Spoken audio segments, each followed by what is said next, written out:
Richardson takes it all! A goal from the heavens for Kieran Richardson! Really, he could be in here, he's all alone, and he's scored! Sensation at Wembley from Sunderland! McKeady!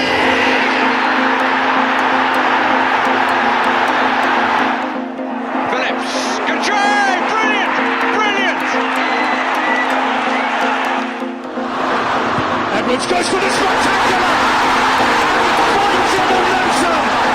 Corner comes in, Boom! Yes! Oh, it's about Boom! His cross is a cracker for Quinn! He's done it! He has done it!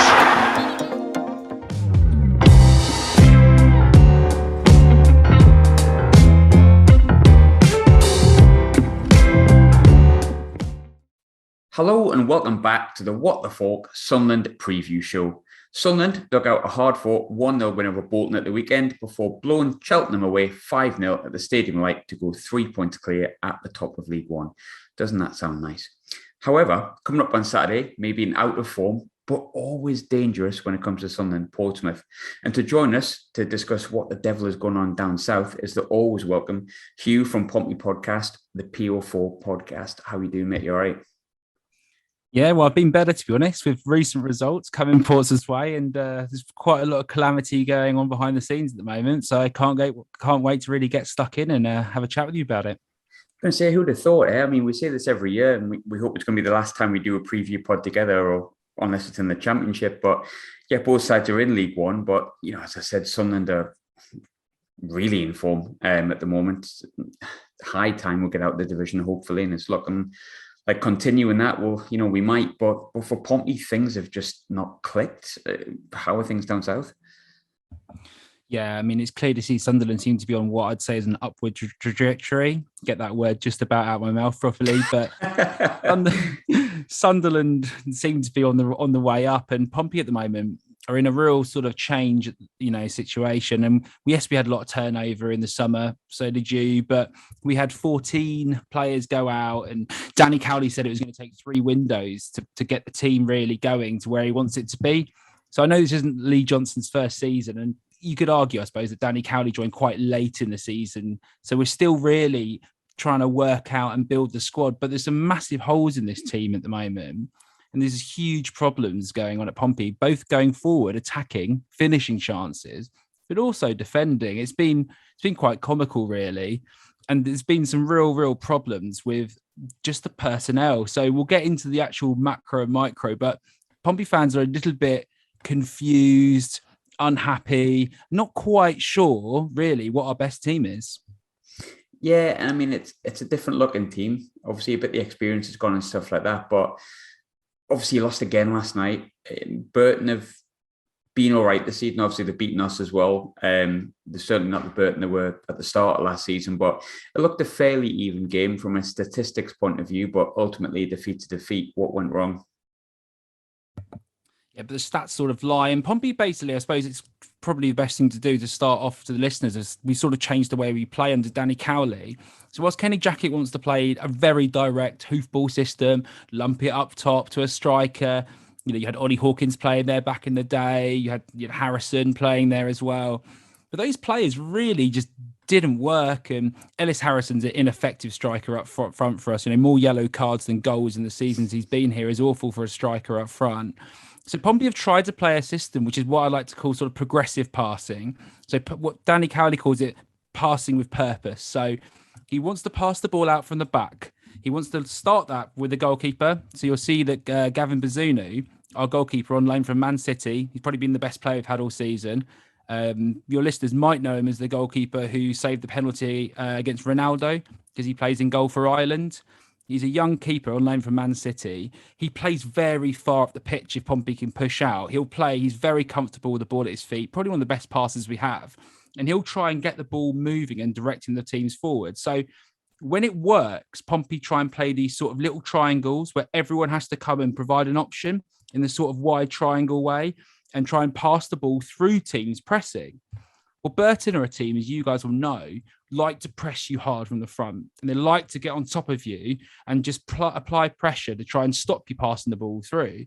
And Portsmouth really just didn't find a way to pass the ball through Burton's midfield. And I think we're lacking confidence after 6 games without a win. And the players are now sort of, one of the chances, actually, Lee Brown, one of our defenders, as you probably know, people listening who've watched Sunderland play Pompey over the years, he just underplays a pass and then it gets put back in across the goal and we concede. And then the ball goes out to the right wing back, the other one, and he's left adrift. Romeo, who's looked very good actually on loan from Millwall, very quick, very good player, but no one's there to give him an option. So you can't pass the ball out if the players don't quite get the system and aren't really providing the options needed. So I suppose Pompey are trying to play a new system, trying to implement this new passing out from the back system, and players just aren't quite fitting or quite ready to make that a success. I think the defeat itself has left you, I don't think you've won since August 17th. My calculations could be wrong with that, but I'm pretty certain that Shrewsbury was the last win, which was 17th of August. We're now at the back end of September. I'm pretty certain your expectations of Portsmouth were very similar to Sunderland's because of our history. It's a case of getting out of the division, automatic promotion at the very least, playoffs, and it has been almost since you've been down here exclusively, same with us. You started the season with 3 wins in a row, so why has it tailed off so soon? Started the season playing some quite rubbish teams, and no disrespect to Crew, who have looked awful this season. We did a sort of 1-2-0. It looked quite easy, and then we go along. We play Shrewsbury, beat them 1-0. These are all teams that have struggled quite badly, and we weren't really overwhelming teams well.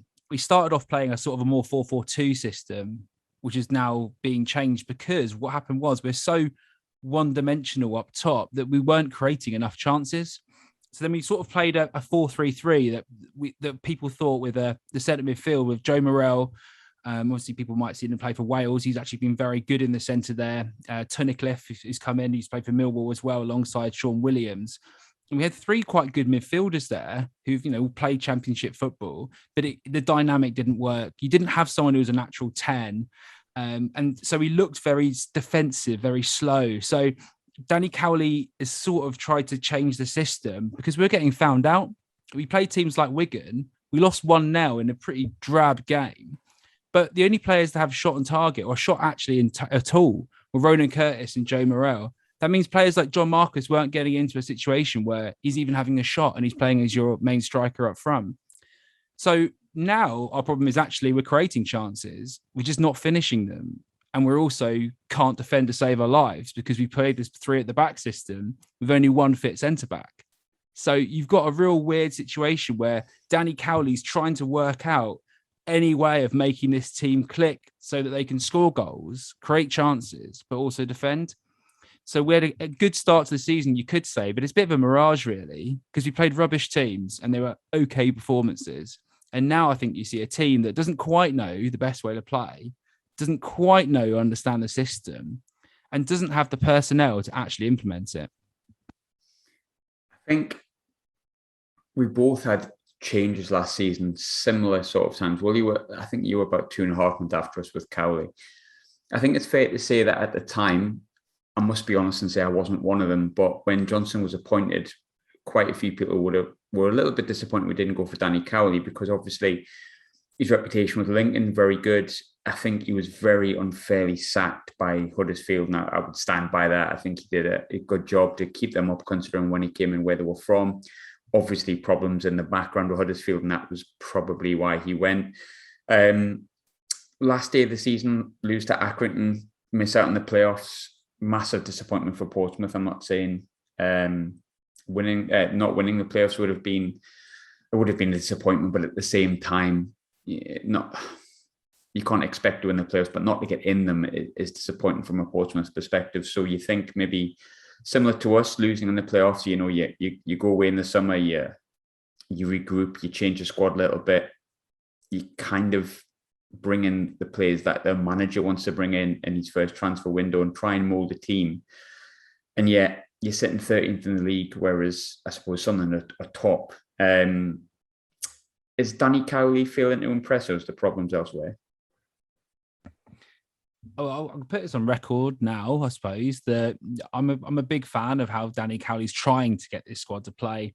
As soon as he got appointed as manager the next week. He came on the podcast, on our podcast, on the PO Forecast, and chatted to us. And we've chatted a bit off camera as well. And from everything we've seen, we had this sort of archaic setup first with Kenny Jackett, this manager that never even reviewed a training video in his life sort of system. Danny Cowley's having to sort of get these players that have been playing for years under this sort of old school sort of park football manager and try and explain these expectations to some of these players. And I think that some of them were shipped out because they won't be susceptible to that culture change. Now, I think that if Danny Cowley had been backed a little bit more in the summer, we obviously needed a striker. We needed a new striker. It was reported we've been after Jayden Stockley, who's not necessarily done well at Charlton as a start, but I think that's more down to their system with the way they're playing rather than on Jayden Stockley. We needed a new striker. We weren't given one. We needed an additional centre-back to Clark Robertson, who's good but injury-prone. We really needed another player to cover on the left back, because if Lee Brown gets injured, we're kind of stuffed because Ogilvie can't really play out left wing back in this system we're playing. So I feel really quite bad for Danny Cowley that we're in a system now where we've lost a couple of key players and we're having to play makeshift midfielders at centre back, and there's no one to put in when John Marquis has scored one goal all season and played for the majority of it. So I don't think it's on the manager. I think you could potentially say the ownership should have backed him better, or maybe you could try and be positive about that and say it just didn't quite work out, and maybe it'll take a few more transfer windows, the squad to come together. But he's not actually got the players at the moment necessarily to make this team a top six team, I'd say as well. And when you said that at the start of the program, actually, Graham, that the expectation for Portsmouth is always promotion, it's not this season. I don't think it is of the fans. I think I said sixth as my prediction, and that was seen as very optimistic by a lot of Portsmouth fans. I think a lot of fans thought we'd come in the 6 to 10 range really this season because of that sort of turnover we've had and all the systematic issues that have been left over from the Kenny Jackett era. So, yeah, I don't think he's been backed properly. I feel sorry for the man. They asked him on camera after Burton, they said, have you learned anything about your team? And he said, yeah. And they went, what's that? And he said, I'd rather keep that to myself, I think. And this is a man who gives 7-minute interviews usually after games. I'd be more worried about him walking than us sacking him personally. I think last season, before we played Lincoln, literally just as we appointed Lee Johnson, I had the chairman from Lincoln on the show. And we were obviously discussing it because Danny Cowley was interviewed for the Sunderland job. I don't think it's a secret. And Lee Johnson was chosen, and he spoke about how he would have probably appointed Danny Cowley because he's never lost more than 4 games in a row, or never gone more than 4 games without winning. Whereas Lee Johnson is well known for being streaky. Not so far this season. Is there any element of envy from Portsmouth looking at Sunderland from a perspective of a boardroom rather than manager then? Yeah, I think so. And I think it's difficult to tell, isn't it, from the outside looking in, especially when it's often sort of a lot of PR spin from the club that tries to cover things up. And I think the fans are actually quite annoyed at this moment in time. Yesterday, it broke in the local news, and Andrew Moon from BBC helped break this as well, that the academy guys, a lot of the staff have just walked out. They've just quit. Sean O'Driscoll's walked out, hasn't he? Yeah, Sean O'Driscoll's gone. The goalkeeping coach who only joined in the summer, he's gone. And the reasons why was down to the fact that the promises they were given as staff when they joined to investment into the academy. Now, we've still got under 16s, under 9s without an actual training base to play. They're playing at a school effectively. We've got no under 23s team that we were told, would have investment in youth. And that's what the ownership told us 5 years ago. We've got a system here where we've had coaches poach, people leaving. We got rid of everyone in our under 18 up to 23s, that makes sense, that sort of level. Apart from Haji Minoga, who'd already made it into the first team, we released everyone else. So, I mean, this is a system where the club have now come out and gone, oh no, he's left because he couldn't take, he wanted more time off and that kind of thing. That's rubbish. It's just an absolute lie. And Portsmouth fans aren't silly. So yeah, definitely our anger's not focused on Danny Cowley. And I think the envy will be really on your board setup and what a great level of investment you have. And Sunderland already have the facilities in place. So if you imagine stepping that back, that you don't even have a U23 team and your young players don't have anywhere to play football, I think it's hard then to back the ownership when it's been 5 years and there's been no improvement they promised. Yeah, no, understandably. And I remember the anger at the end of last season and the way Sunderland went. And obviously this is our 4th season and it's 4 seasons too long for at least 3 seasons too long. And for many fans, actually all the fans would say it's been far too long in this division. But Portsmouth seem to be, if anything, getting further away from promotion as opposed to getting closer to it. And that's got to go on the ownership, I think, hasn't it? Absolutely. You look at the team we had when we should have really gone up in that season that we were top at Christmas, but I think it was 7 points now. I've tried to wipe that from my memory, so I think that's accurate. But you look at the team we had, and you had the likes of Matt Clark, Jamal Lowe, and you just think Ben Thompson in the centre of midfield, and you just look at the team generally, and you think that was a better team than we've got now. Where's the money gone? I think they try and say that they spent a couple of million on John Marquis. It wasn't that. It was a bit less and add-ons and all that kind of malarkey to pump it up. But yeah, this team is not better than it was back in years ago. So yeah, there's been no real improvement in the playing the players anyway. It's sort of gone backwards. But I would say that the one glimmer of hope for Portsmouth fans is that we've actually got a manager who comes in and actually wants to play good football to watch, because it's been so bad to watch for us. It's been awful to watch as a fan, constantly looking up, the long balls, absolutely no creativity, wingers receiving the ball like Ronan Curtis, being told he has to lump it into the box early if he can, and always with his back to goal when he was receiving the ball. Now he's been shifted up front, funnily enough, in the 2. He looks a lot better because he's not having to come in from the wing and shoot. Does that make sense? He's getting the ball in dangerous areas. And you saw the goal he scored against Charlton. If you haven't, go check it out, because it was a really good finish.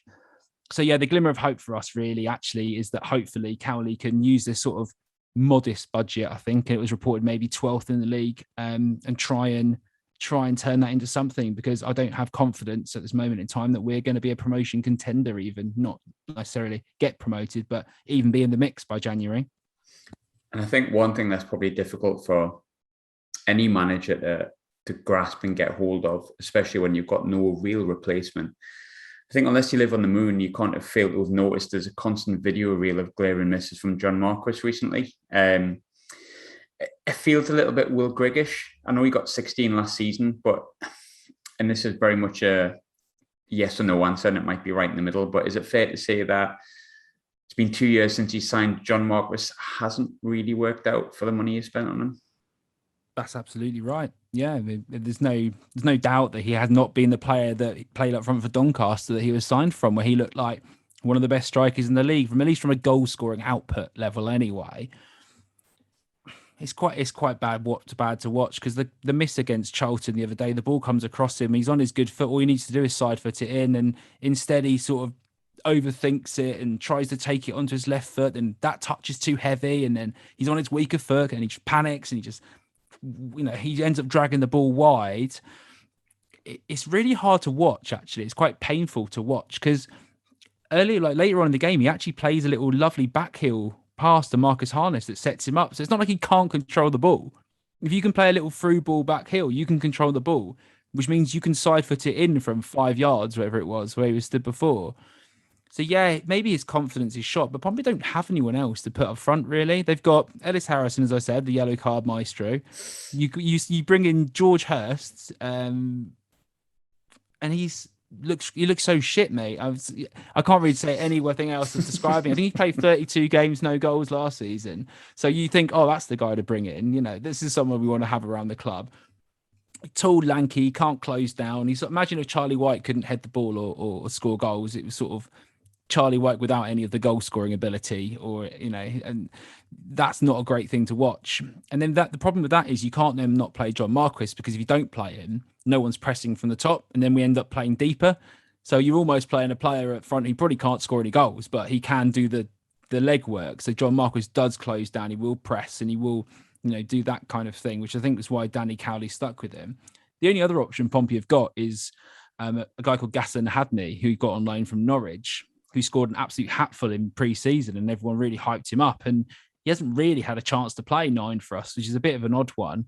I know it was reported that he was turning up to training early at 7 a.m. to try and get in the squad, and we just haven't really been played. But it's hard to say from watching him in pre-season if there's a reason for that or not. But yeah, we don't have a striker that I'm confident will score goals. Will John Marcus come good? I don't think so, especially not at the moment. Like I said, I don't watch him 90 minutes every week, but it feels Will Grigg-esque. Will Grigg will never, ever, ever, ever, ever score goals for Sunderland. Might do for Rotherham, might do for MK Dons. He'll never, ever, ever do it for Sunderland. Not in a month or a million years of Sundays. It's just not going to happen. And I know the chance you talked about with Marquis, and it is almost painful because with each turn and each extra touch, you go, oh my God, you've got no confidence. You are actually draining of confidence. And then if you can't replace him, you can't bring anyone in to take him out the firing line for a few weeks, you're going to continue to watch that confidence dwindle and dwindle and dwindle. And then all of a sudden, you've got a player there that just thinks, I can't score goals here. And then you've wasted $1.5 million. Yeah, it's getting worse. And it's quite interesting because when you're listening on iFollow, if you listen to the radio commentary for Portsmouth, you've got Andrew Min, you've got Guy Whittingham as the co-commentator. Obviously, the record-breaking championship scorer or Division 1 of all time.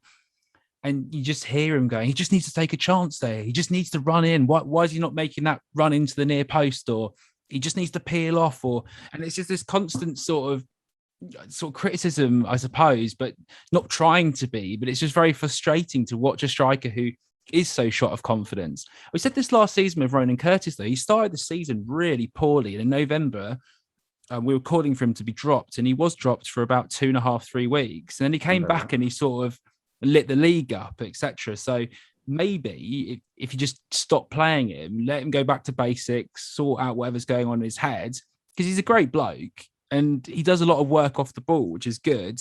And he has scored goals before in the past, and he got 15 for us last season, which sounds all right. But actually, if you look at his expected goals, he was one of the worst performing strikers, I think only after Hanlon for Bristol Rovers at scoring under his expected goal. So he's actually a player who misses or needs 2 or 3 chances generally to score a goal anyway. So yeah, it's difficult to say, to be honest, Graham, and it's quite painful to talk about because where are the goals going to come from? And I think the only goal threat we've got at the moment is going to come from midfield. It's funny, we've had every guest I've had this season to an extent has been really positive, to the point where listeners will know, they've commented on how come every team in League One thinks they're a really good team. They're not going to think that this week, are they? No, they're not, are they?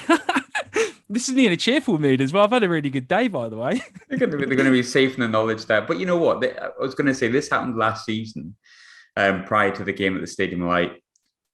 You were out of form. We were winning games. I wouldn't say we were anywhere near the way we feel like we are now, but we were winning games at that point. And you're thinking, oh, maybe we go up with a Parky 1-0 and the shite football. Obviously, that didn't happen. But at the time, I remember it specifically thinking, yeah, all right, beat Pompey, and that's not too bad. Then you go and win 3-1. You want a bad run of form. So, look, I said on your podcast, Portsmouth are always dangerous, especially Fratton Park. As much as we want to pretend that we're going to win every game this season, that's not going to happen. And Portsmouth away is a dangerous game, no matter how we look at it. So there must be some players that you think could potentially damage us this weekend. Which ones should we be watching? Yeah, absolutely. We have got some good players. And as I said, on the day, if it actually starts clicking, we've got the potential in some ways, if everyone gets fit, I suppose, to cause some damage. You look at the wing backs we've got. Molon Romeo came from Millwall. He's a championship player. He definitely is. He's very quick. And Pompey play that 3 at the back, and then they'll play the 2 wing backs either side. If he gets the ball forward, he will take players on. He will beat them. If your left back is remotely not as quick as him, which is most players are not, if he's a little bit sluggish, he will skin him. He can dribble past them. He'll link up. He'll cut inside. He loved the ball actually to Ronan Curtis. It was from him. The assist was from him actually in the game against Charlton that we were talking about. He's a very good player to watch. Then you look in the middle, you got Joe Morrell, who's coming into the game more and more. Burton had to keep chopping him down, pulling him back, standing in front of him so he couldn't take the ball quickly at free kicks. He gets the ball moving. Obviously, you think that as a player who's just played in the Euros and looked good for Wales, he is a very creative player. He's a very good player. He's quite small, but he's also quite tenacious. So he also tackles quite a lot in things that maybe other teams won't think. They think he's going to be a little flair player, but actually he's quite dogged as well, how he plays. Tunnicliffe's look pretty decent as an 8, going sort of up and down, giving some defensive coverage. At the back, that's where the real problems are. I suppose we spoke about John Marquis, and that's really frustrating. But Sean Raggett's looked good. If Connor Ogilvie comes back this weekend, which we're hoping, he's been injured. Obviously, we bought him this season from Gillingham. He came on a free there. He's a good player, and I think he'll fit well in a back 3 where he plays on the left hand side. So he'll fit in on that left hand side, and I think that maybe gives Sean Raggett a partner, because Raggett's been a machine, if I'm honest. At the back, he's the only player he's running around, and he's been the best. Well, it's the best season he's had so far, I think you could say, because I've not been a big fan of his throughout the years. He's always started very slowly, given the ball away, lots of mistakes. Not this season. He's been extremely solid and really led from the back there. So, yeah, are we dangerous? You got Harness, just pops up with a goal again against Charlton. He's sort of playing a 10 role now. So he's playing behind Marquis, behind Curtis. And you saw him get that goal from linking up with Marquis again against Charlton. We have got goals in us. We have got good players for this level. It's just, can we bring it all together? I suppose the prize package that maybe Sunderland fans who don't follow Pompey, why would you, all the time, is Rico Hackett-Fairchild, who is a player that we didn't really play last season, but got him from Bromley originally. He's a skillful player, likes to dribble, take players on. He can play anywhere in the sort of front 3. And he scored the free kick against Burton yesterday from about 30 odd yards away. Everyone thought Vernon Curtis was going to take it. And Rico Hackett-Fairchild, the first touch of the game, comes on and just absolutely smashes it into the top bin. So he's a player that on his day could create some problems for you. But yeah, so the wing backs, midfielders, but apart from that, John Marquis can't start up front again, surely. But then who does start? So I just think I'm going round in a circle now, Graham. So I'll fire back to you, mate. Last season, obviously, we talked about the game when you came to Stadium Light, won 3-1. On the flip side, our game at Fratton Park, we obviously won 2-0. Good night at the time. I think it was about March time. I remember specifically, it was on Sky, I think. When we won at Fratton, we were looking, I wouldn't say nailed on, but we were looking pretty good for automatic promotion. We had the dreaded games in hand, but we looked like a good side. Charlie White was scoring goals, and Jordan Jones was looking good, had a very good game that night. And Pompey got nowhere near us. And at the time, you were thereabouts one of our promotion rivals. We were, kicking about the similar sort of positions at that point, but not directly after that game, but a few games after that. Obviously, Sunderland kind of did as Sunderland, and we did what we did in the Jack Ross, we did what we did in the Phil Parkinson, and just didn't do what we should have done and win our games in hand and continue the run of form. But it does feel like the season's different for Sunderland. I've just said the same on sort of your podcast, and I don't think I'm saying something that other Sunderland fans don't feel. This season genuinely feels different for a multitude of reasons, but it's always interesting to think what people outside of Sunderland think about the start that we've had to the season and our outlook, and especially when you're speaking to a Pompey fan. So what do you think so far of Sunderland this season, and do you think that it could be this season for us? Well, I was going to choke this out, Graham, but I think you look like a bit of a dynamic force really this season. You got a really good mixture of youth and a bit of experience, but splashed into the team. You look better going forward.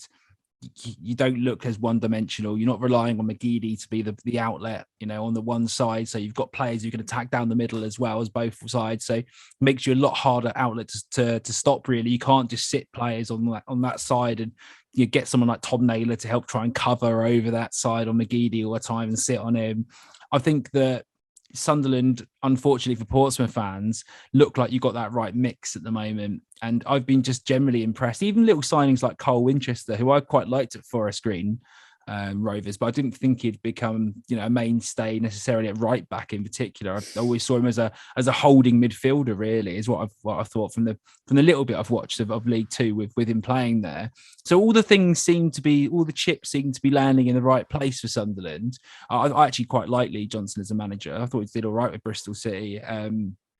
And I expect you to be up there in the top 2 this season. So yeah, from an outside perspective, I think, Sunderland are really impressive. There's not really any weak spots I've seen watching you play. when I've watched you on Quest or whatever, I've thought you look like a total outfit. So unless you start choking and something changes or major injuries, Stuart looks good up front. And yeah, I can't see you not doing well this season. And I think it would be a massive disappointment for Sunderland fans if you don't get a top 2 spot this season, especially with a real poor start to the season. Teams like Ipswich who had huge investment this summer and people maybe thought would take that step of, being a top 2 team. Well, they're not.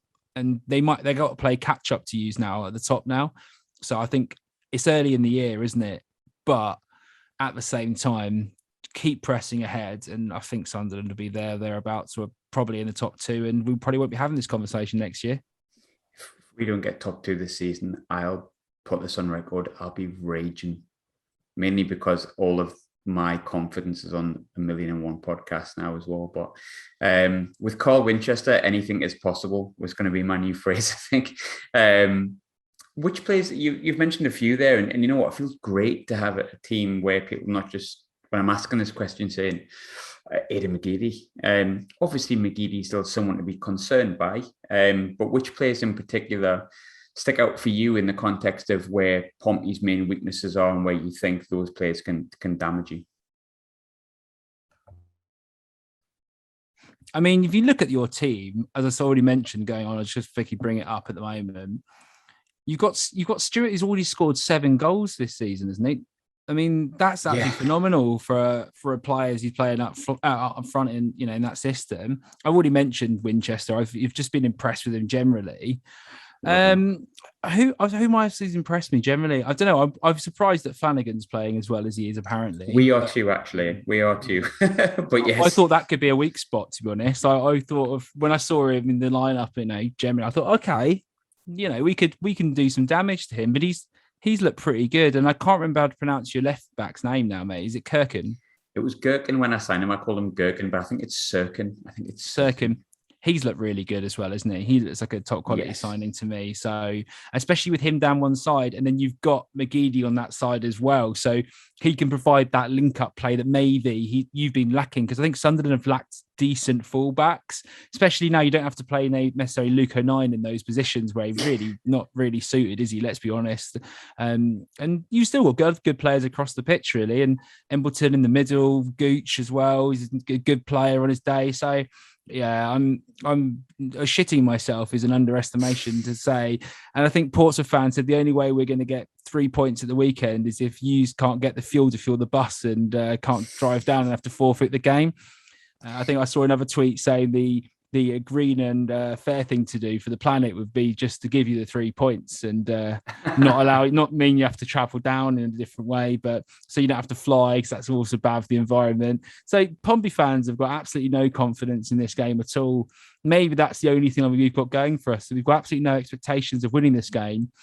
I saw actually a response to, I think it was I can't remember, it was on a Sunderland post, Pompey fans saying, be gentle to us and, try not to embarrass us too much. But, do you know what? I do back Danny Cowley and do rate him. Maybe something clicks in training. And Sam was just saying at the end of our podcast that he's got one of those feelings that's pretty much based on absolutely no logic or backing, that maybe this is the game that we're supposed to lose. It's all drawn up in the stars for a massive Sunderland win, and somehow the Pompey edge out a result which kickstarts our season and fires us back into the playoff hunt. But if we're being realistic here, rather than playing on emotions, it just doesn't seem that likely. But you never know in football, do you? That's the thing. I was going to say, you never know on paper and form base and stuff like that. As I said to you, half an hour ago, I'm confident I might as well say my prediction, which I always get wrong. I think I've got 1 right this season, 3 the whole of last season. I'm taking Sunderland to go 3-1. Hopefully it'll be without conceding, and a 1-0 would do me, to be fair, but I'm fancying a 3-1. We look just really good going forward, but my worry always is Portsmouth away is a tough game. It's always been a tough game since we've been down here. We've never gone and necessarily had an easy game outside of maybe last season. And even that wasn't a complete walkover. It was only 2. And it was the second one was based on a mistake from Sean Raggett. So I think it's going to be a tough game, regardless of form and stuff like that. But I think if we do at least pick up a point this Saturday, I'm going to be feeling even more confident moving forward. I'm going to back us for a win for once. I'm going to say 3-1. But Hugh, of course, I'll let you have the final word. Where are you going for score this week? Yeah, I've just said this as well to the lads. I'm also going for a 3-1 Sunderland win. I think we just look so leaky at the back, and you look so good going forward, especially I know Cheltenham aren't necessarily a force in this league, but a team that scored 5 in the last game, and we've conceded 2 in the last 3 games against teams that you could think aren't the same quality as you lot. So I'm going to say we can see 3 goals. I reckon Sunderland will go 1 up. Ronan Curtis will pull 1 back, only for us to lose 3-1. Potentially, my little hot tip is that I think we might get a player sent off in this game. Our disciplines looked really bad actually at the end of the game. So when things aren't going well for us and when we look frustrated, players seem to be getting booked for dissent and just silly discipline all over the pitch. And I could see the likes of Ronan Curtis scoring a goal and then getting potentially a bit edged up about how it was going, and Sunderland fans rubbing it in. I could see this potentially being Pompey ending the game with 10 men and a 3-1 loss at home to Sunderland. I was going to say, Sunderland and Portsmouth is normally such a quiet game without incident, isn't it, to be fair? Yeah, exactly. We're a lovely bunch of fans. We never caused a problem anywhere we went. So it's a quiet game. I'm sure you'll be throwing some smoke grenades at us or something, won't you, the Sunderland fans? Or hope not. I hope not. And I hope no one attacks any players over the hoardings from our side either. Let's hope for a quiet, nice 1-0 win for Sunderland, and I think we'll all be happy. Yeah, I can't see the fans being anyway like that anyway, especially in a game that I don't think anyone expects us to win. It, even if there were some idiots at the ground, I can't see them being motivated even to bring that out on the Sunderland players. I think they'd just be quite fed up with things going forward. But I think for Pompey, we've got a good manager. I back him. We've got some good players. Can he coach this threadbare squad to a win is the question. Probably not. But if he does, if we do get a result, it will probably be on the good work of Danny and Nicky Cowley. Before I let you go, Hugh, I always forget to do this. I remember occasionally. I remember before I ask this, subscribe if you want. I've started to remember that. But Hugh, where can we find your stuff? Obviously, I do retweet it occasionally now and again on the page, so I think people will not be completely unfamiliar with it. But for the people who've heard you for the first time, want to find out a bit more, where can they find your stuff? Yeah, cool. So you can check out all our stuff on Twitter at Pompey News now. We do a website, a blog, etc. for that. And the podcast we do is the PO Forecast. So you can find that at PO Forecast, CAST, PO4 being the postcode where Fratton Park is, hence the link. Yeah, check us out in all places you can get your podcast, just like you. Perfect. Hugh, always good to have you on. I think it's about your 5th or 6th show. I couldn't quite remember, but always a pleasure to have you on. And I always have fun chatting to you at the end of the day. That's why you're always welcome back. No, thanks, mate. Same back to you. And let's hope that I'm not right for the weekend for me. Yeah, let's hope you are. Cheers, Graham.